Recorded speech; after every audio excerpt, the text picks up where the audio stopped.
عمل قلیل فی سنت خیر، سنت میں رہتے ہوئے، سنت کے طریقے پہ رہتے ہوئے کم عمل کرنا، سنت کے مطابق کرنا اور کم کرنا، مطلب جتنا سنت میں ہے اور سنت کے طریقے پہ رہتے ہوئے کم عمل کرنا، خیر بہتر ہے، من کثیر بہت سارے عمل سے، فی بدعت جو بدعت میں رہتے ہوئے کیا جائے۔ تو بات تو بالکل ٹھیک ہے، اور اس کے مثل ابھی ایک اور بات آئے گی جو ابن مسعود رضی اللہ تعالیٰ عنہ سے آئے گی کہ الاقتصاد فی السنہ احسن من الاجتہاد فی البدعہ، تو وہ ابھی آگے آئے گی۔ تو میننگ تو ٹھیک ہے، اس روایت کا اگرچہ مرفوعاً صحیح نہیں ہے۔ تو اس سے پتہ چلتا ہے کہ بدعتی شخص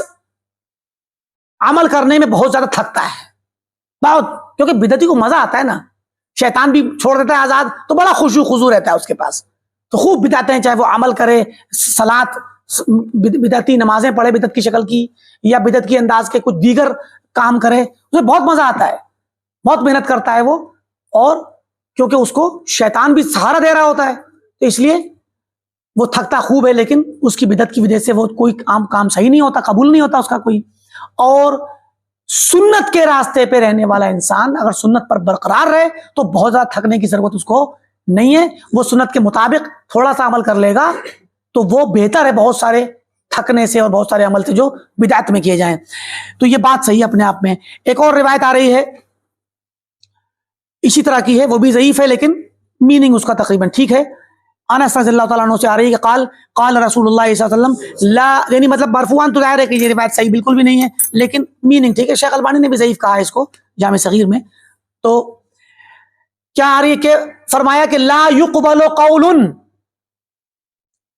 قول قبول نہیں ہوگا، زبانی بات، زبانی اقرار قبول نہیں ہوگا، الا بعمل، مگر عمل کے ساتھ۔ یعنی کوئی بندہ ایمان لے آئے، اسلام لے آئے، زبانی اقرار کرے لا الہ الا اللہ محمد رسول اللہ، نہیں قبول ہوگا جب تک عمل نہیں کریں گے، یہ مطلب ہے۔ عمل کرو بھائی، تو خالی زبان سے اقرار کرنا کافی نہیں ہے۔ یہ اہل سنت والجماعہ کا عقیدہ ہے اور ان کا مذہب ہے، ان کا منہج ہے کہ الایمان قول و عمل، ایمان قول و عمل دونوں کا نام ہے، صرف قول کا نہیں۔ تو میں کہ اس پر ہم بہت تفصیل سے بتا چکے ہیں پیچھے گزشتہ سال کے درسوں میں کہ صرف قول قرار دینا یہ مرجیہ کا مذہب ہے، اور اعتقاد کو اور زبان کے قول کو ایمان کہنا اور باقی عمل کو ایمان سے باہر کرنا یہ مرجیہ کا مذہب ہے، جن میں دیوبندی، بریلوی اور ہمارے ہندوستان کے سارے اس بر صغیری مسلمان عام طور پہ یہ سب ماتریدی اور اشعری سب مرجیہ میں ہیں۔ ان کے یہاں پر عمل ایمان میں داخل نہیں ہے، صرف قول ان کے یہاں ہے، زبان کا اور دل کا قول۔ دل کا قول ہوتا ہے اعتقاد۔ فرمایا کہ قول قبول نہیں ہوگا مگر عمل کے ساتھ، کیونکہ ظاہر ہے کہ قرآن میں لما تقولون یا ایھا الذین آمنوا لما تقولون ما لا تفعلون، کہ بھائی آپ وہ بات کیوں کہتے ہو جو کرتے نہیں۔ تو ظاہر ہے کہ آدمی زبان سے کچھ کہے اور اس پر عمل نہ کرے تو قبول نہیں ہوگی بات، وہ کیونکہ وہ بات زبان سے کہنے کے بعد عمل سے تصدیق کرنا ضروری ہے۔ فرمایا ولا يقبل قول وعمل، قول اور عمل دونوں قبول نہیں ہوں گے الا بنیہ، مگر نیت سے۔ جب نیت صحیح ہوگی تبھی تو قبول ہوں گے، یعنی زبان کا اقرار بھی ٹھیک اور ظاہری عمل بھی ٹھیک، دل میں نیت صحیح نہیں ہے تو منافق والا کام ہو گیا کہ نہیں ہو گیا؟ منافق نے اعلان کیا، اقرار کیا، ایمان قبول کیا، اور ظاہری طور پر صلاۃ بھی پڑھتا ہے، منافق نماز بھی پڑھتا ہے، ظاہری عمل کرتا ہے، تو قول اور عمل قبول نہیں ہوگا مگر نیت کے ساتھ، نیت صحیح ہونی چاہیے، اخلاص کے ساتھ ہونی چاہیے، ٹھیک۔ فرمایا ولا يقبل قول وعمل ونیت، قول بھی قبول نہیں ہوگا، عمل بھی قبول نہیں ہوگا، نیت بھی قبول نہیں ہوگی، الا باصابۃ السنہ، مگر سنت کے ساتھ، سنت کو پہنچ کر۔ جب تک سنت کے مطابق نہیں ہوں گے یہ کام، قول بھی سنت کے مطابق ہو، عمل بھی سنت کے مطابق ہو، نیت بھی سنت کے مطابق ہو، تب جا کر کے وہ قول و عمل اور سب مل کر کے قبول ہوں گے۔ اور یہ بات بالکل ٹھیک ہے، گرچہ حدیث کے طور پہ مرفوعاً یہ بات صحیح نہیں ہے، اسناد یعنی مطلب نبی صلی اللہ علیہ وسلم تک منسوب کر کے مرفوعاً حدیث صحیح نہیں ہے، لیکن معنی اس کا بالکل ٹھیک ہے۔ یہ تو اہل سنہ کا اعتقاد ہے اور ان کا منہج ہے۔ آگے جو روایت آ رہی ہے وہ روایت، اس میں امام ابن بطہ فرماتے ہیں، مطلب پیچھے جو روایت گزری صحیح مسلم وغیرہ کی اسی کا ایک ٹکڑا ہے کہ عبداللہ بن مسعود رضی اللہ عنہ فرماتے ہیں انی سمعت رسول اللہ صلی اللہ علیہ وسلم یقول، میں نے سنا آپ صلی اللہ علیہ وسلم کو فرماتے ہوئے کہ شر الامور محدثاتها، سب سے برے معاملات محدث ہیں، نئے نئے معاملات ہیں، ان کل بدعت ضلالہ، بے شک ہر بدعت ضلالت ہے۔ تو یہ بات صحیح ہے اور حدیثوں سے ثابت ہے۔ آگے کی روایت جو آ رہی ہے اس میں وہ بہت مشہور روایت ہے اور بہت صحیح روایت ہے، وہ صحیح مسلم کی ہے اور ابن ابی عاصم وغیرہ کے یہاں بھی ہے، امام احمد کے یہاں بھی ہے، شیخ البانی نے صحیح قرار دیا علی شرط الشیخین، تو ظاہر ہے کہ صحیح مسلم میں ہے تو حدیث تو صحیح ہے۔ فرماتے ہیں کہ سفیان بن عبداللہ الثقفی الطائفی، صحابی بڑے مشہور ہیں، تو سفیان بن عبداللہ الثقفی کہتے ہیں، صحابی ہیں یہ سفیان بن عبداللہ الثقفی، قال قلت یا رسول اللہ، میں نے کہا اللہ کے رسول صلی اللہ علیہ وسلم، قل لی فی الاسلام قولا، اسلام میں مجھے، اسلام کے سلسلے میں، دین کے معاملے میں ایک ایسی بات بتلا دیجئے، لا اسأل عنہ احدا، جس کے جو آپ جب بتا دیں تو اس کے بارے میں پھر اب میں مزید کسی اور سے نہ پوچھوں، مجھے ضرورت نہ پڑے اور پوچھنے کی، اور اسلام پر عمل بھی ہو جائے اور دین کی حفاظت بھی ہو جائے اور میرے لیے کافی بھی ہو جائے۔ ایک جملہ بتا دیجئے، کوئی جامع ترین جملہ کچھ بتا دیجئے، کوئی ایسی بات۔ صحابہ کا طریقہ دیکھیں کتنا پیارا طریقہ تھا، مختصر چاہتے ہیں وہ، ایک قول، ایک بات چاہتے ہیں، اور چاہتے ہیں کہ ایک بات مجھے پتا چل جائے دین کے بارے میں اس کو مضبوطی سے پکڑ لوں، اس پہ عمل کروں اور کامیاب ہوں۔ زیادہ مجھے بہت زیادہ بوجھ نہیں چاہیے، بہت زیادہ تفصیل نہیں چاہیے مجھ کو۔ اب دیکھیں صحابہ کا منہج یہاں کیا ہے، صحابہ اصل میں دین پر عمل کرنے کے مشتاق ہیں، ان کا شوق اور ان کا جذبہ دین کو اپنی زندگی میں اپلائی کرنے کا ہے، خالی سن کے اتار کے دینے کا اور مزہ لینے کا نہیں ہے۔ ہمارے یہاں کا ماحول تو آج کا بڑے عجیب بن گیا ہے بھائی، لمبے لمبے پروگرام، لمبی لمبی تقریریں، جلسے اور کانفرنسیں، محاضرات بڑے بڑے، اور انسان سنتا ہے اور سننے کے بعد اس کو جب پروگرام ہال سے گیا یا کانفرنس ہال سے نکلا تو وہ وہیں چھوڑ کے چلا گیا، باقی اسے کوئی مطلب ہی نہیں ہے۔ لمبے لمبے پروگرام سنے، 2 گھنٹے کی تقریریں سنتے ہیں، 1.5 گھنٹے کی، 2 گھنٹے، 3 گھنٹے کی تقریر سنتے ہیں، یاد ہی نہیں رہتا کہ اول خطبہ میں اور تقریر میں کیا کہا گیا اور لاسٹ میں کیا کہا گیا، کیونکہ ہر بات سنتے سنتے سنتے سنتے ایک ذہنی استمتاع ہے، یہ اس کو ذہنی لذت کہتے ہیں، لذت ذہنیہ، عقلی لذت، مزہ لیا اور اس کے بعد چھوڑ کے چلے گئے۔ تو یہ آج کا ہمارا حال ہے، اور صحابہ کا حال تھا کہ نہیں، زیادہ نہیں سننا ہے، تھوڑا سا۔ بعض روایتوں میں تو آتا ہے صحابہ کہتے ہیں یا رسول اللہ اوصنی فاوجز، مجھے وصیت کر دیجئے مگر بہت ایجاز اور اختصار سے، بریف، بہت ہی چھوٹی سی بات بتائیے۔ باقاعدہ صحابہ اس طرح سے تلقین، مطلب صراحت کر دیتے ہیں یا رسول اللہ زیادہ نہیں بچائیے، مجھے تھوڑا سا چاہیے۔ اب یہاں بھی وہی بات ہے کہ سفیان بن عبداللہ الثقفی رحمۃ اللہ رضی اللہ تعالیٰ عنہ نے پوچھا کہ یا رسول اللہ مجھے دین کے معاملے میں، دین کے اسلام کے معاملے میں ایک ایسی بات بتا دیجئے جو میں آپ سے سننے کے بعد عمل کروں اور پھر مجھے دین کے بارے میں مزید پوچھنے کی ضرورت نہ رہے۔ تو آپ نے کہا، آپ کو بھی جوامع الکلم ملے تھے، پورے سمندر کو، پورے دین اسلام کو ایک جملے میں پرو دیا آپ نے، کہا قل، کہو آمنت باللہ، آمنت باللہ کہو، ثم استقم، پھر اس پر برقرار رہو، استقامت کے ساتھ رہو، ثابت قدم رہو، آمنت باللہ کہہ دو اور اس کے بعد اس پر برقرار رہو۔ اس ایک آمنت باللہ میں پورا دین آ گیا، سارے عقائد آ گئے، سارے احادیث و سنن اور سارے فقہیات، سارے مسائل، ساری شریعت، دنیا اور آخرت سب آ گئی۔ آمنت باللہ، میں اللہ پر ایمان لایا ہوں۔ اب کیا مطلب ہوا؟ جو اللہ کی بات آئے گی اس کو مانوں گا، آپ ختم ہوں گے، اور اللہ کے ایمان کے تقاضے جتنے ہیں، صلاۃ کے، صوم کے، حج کے، زکوٰۃ کے، فرائض عامہ کے، آداب عامہ کے، اخلاق کے، سب پر عمل کروں گا، کیونکہ اللہ پر ایمان لایا ہوں، اللہ تعالیٰ کا حکم ہے۔ تو آپ نے کہا کہ آمنت باللہ کہو اور اس پر پھر جمے رہو استقامت سے۔ تو بہت عظیم و شان حدیث ہے، اس پر علماء نے بہت تفسیر اور شرح کی ہوئی ہے، بیکیف اس کی ضرورت یہاں نہیں ہے۔ تو ایسے ہی مزید پھر سے یہ روایت آ رہی ہے تو اس کو جلدی سے پڑھ دیتے ہیں۔ سفیان بن عبداللہ ثقفی آگے روایت میں کہتے ہیں کہ میں نے کہا یا رسول اللہ قل لی فی الاسلام قولا لا اسأل عنہ احدا بعدک۔ تو دیکھیے اس میں تھا کہ لا اسأل عنہ احدا، کہ میں کسی اور سے نہ پوچھوں، تو آپ نے کہا یہاں پر ہے کہ آپ کے بعد بھی مجھے کسی سے پوچھنا نہ پڑے، تو آپ نے کہا کہ قل آمنت باللہ ثم استقم، کہ میں اللہ پر ایمان لے آیا اور پھر اس پر جمے رہو۔ تو یہ آپ نے ہدایت دی۔ اور آگے کی جو روایت آ رہی ہے وہ قتادہ رضی اللہ تعالیٰ عنہ کا اپنا ایک واقعہ ہے۔ قتادہ بن دعامہ السدوسی رحمہ اللہ یہ کہتے ہیں کہ جب قتادہ اس آیت کو پڑھتے، ان الذین قالوا ربنا اللہ ثم استقاموا تتنزل علیہم الملائکۃ، تو اس آیت کو جب پڑھتے تو اس کو پڑھنے کے بعد کیا کہتے تھے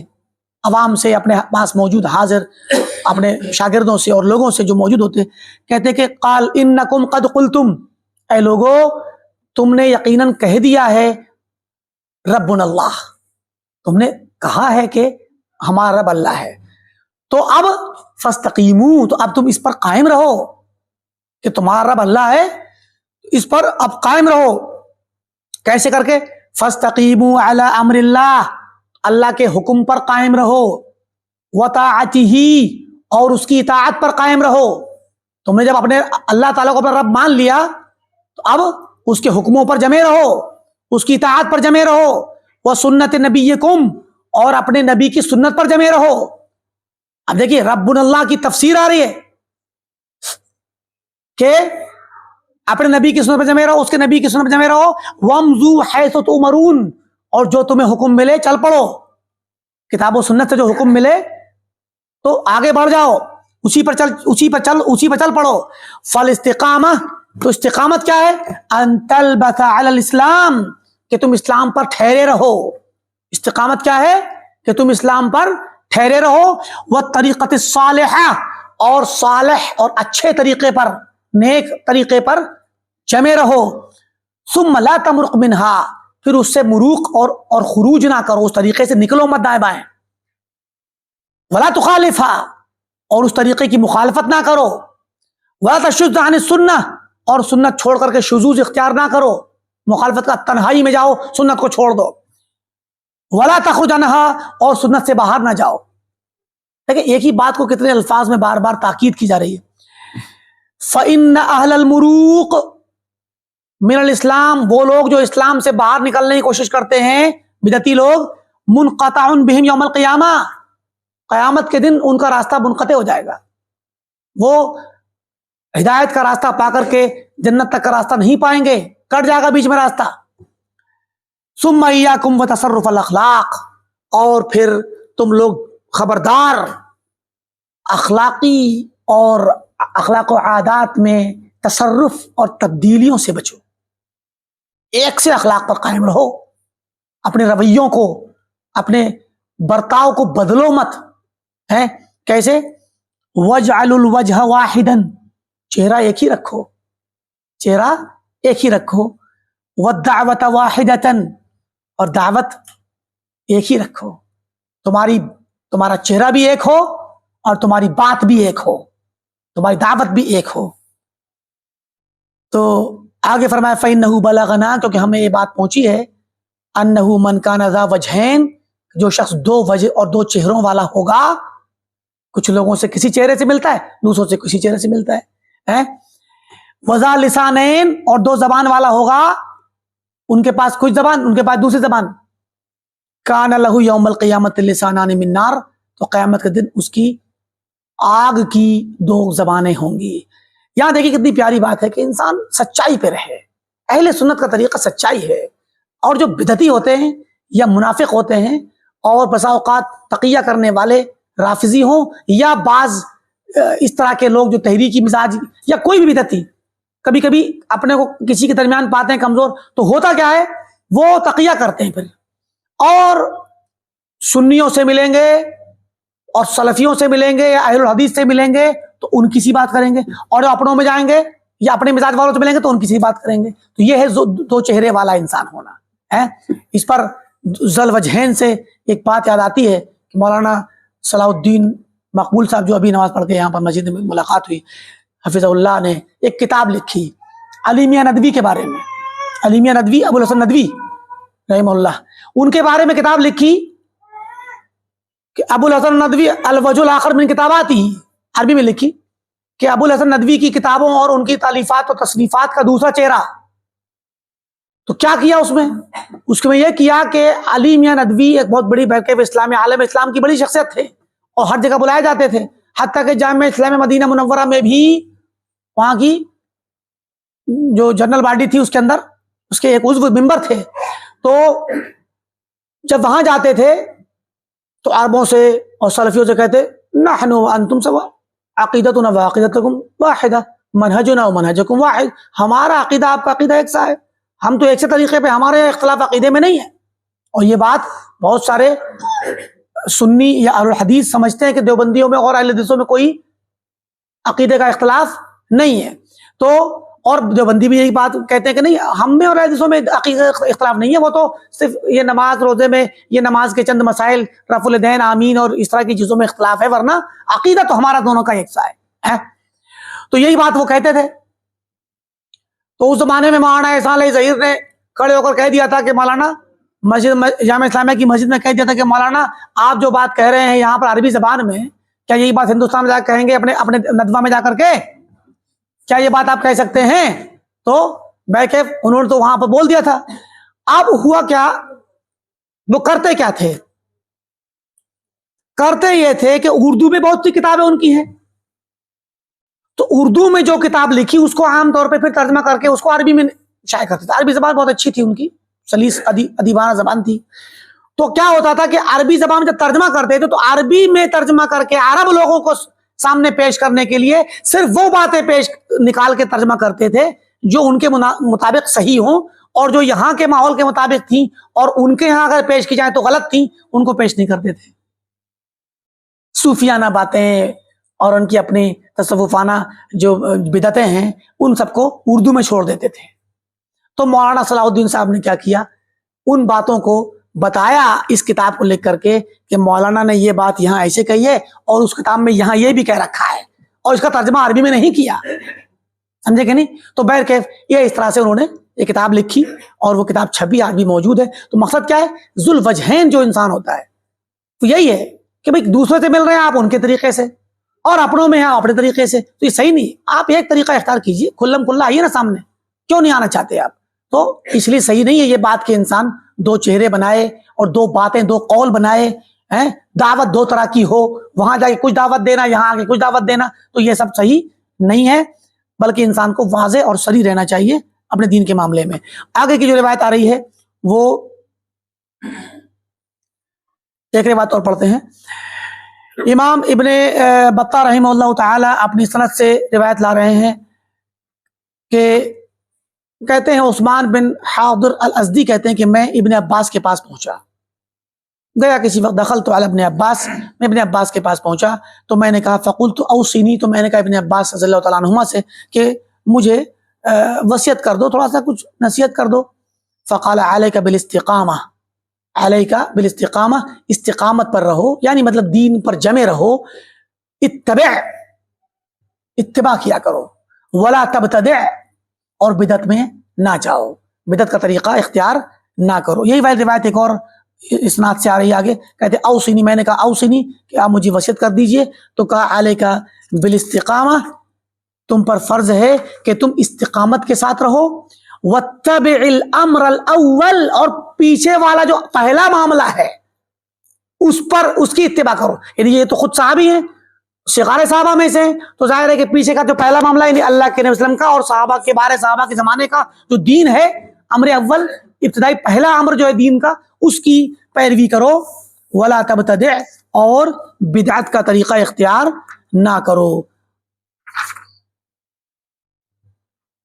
چلیے اسی پہ اکتفا کرتے ہیں. اللہ رب العالمین سے دعا ہے کہ اللہ تعالی ہم تمام کو صحیح دین پر قائم و دائم رکھے، سلف کے منہج کو سیکھنے، ان کے مذہب اور عقیدے کو سیکھنے اور اس پر عمل کرنے کی توفیق دے. جب تک دنیا میں رہیں اسلام پر رہیں، جب ہمارا خاتمہ ہو توحید و سنت پر ہو. وآخر دعوانا الحمدللہ رب العالمین، والسلام علیکم ورحمۃ اللہ وبرکاتہ. بسم اللہ الرحمن الرحیم.